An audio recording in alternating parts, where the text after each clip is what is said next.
Hi dears, ഇന്നെനിക്ക് നല്ലൊരു പണി കിട്ടിയ ദിവസമായിരുന്നു.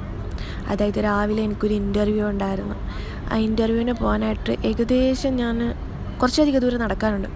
ഞാൻ ബസ് സ്റ്റോപ്പ് വരെ എത്തിയ സമയത്താണ് എനിക്കെൻ്റെ ഷൂസ് ഒരു നല്ല പണിയങ്ങ്. ഞാൻ രാവിലെ അതിൻ്റെ കണ്ടീഷൻ നോക്കാതെയാണ് എടുത്തിട്ടത്. പിന്നെ അതേ സ്പീഡിൽ എനിക്ക് ഷോപ്പിൽ തിരിച്ച് നടക്കേണ്ടി വന്നു. അവിടുന്ന് ഒരു ഷൂസൊക്കെ വാങ്ങി വീണ്ടും നടത്തി ആരംഭിച്ച്. എന്തായാലും ഓടി പിടിച്ച് അവിടെ ചെന്നപ്പോഴത്തേക്ക് എന്തോ ഭാഗ്യം ബസ്സും വന്നു. പിന്നെ അത് കഴിഞ്ഞ് മെട്രോ കയറണം. പിന്നെ പെട്ടെന്ന് തന്നെ മെട്രോയും കിട്ടി.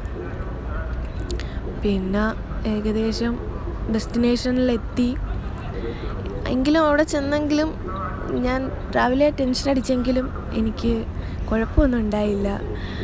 മാസങ്ങൾക്കൊടുവിൽ എനിക്ക് ഇൻ്റർവ്യൂ കഴിഞ്ഞ കമ്പനിയിൽ തന്നെ ജോബായി. രാവിലെ കുറച്ചധികം വിഷമിച്ചെങ്കിലും എനിക്കതിന് ബലമുണ്ട്.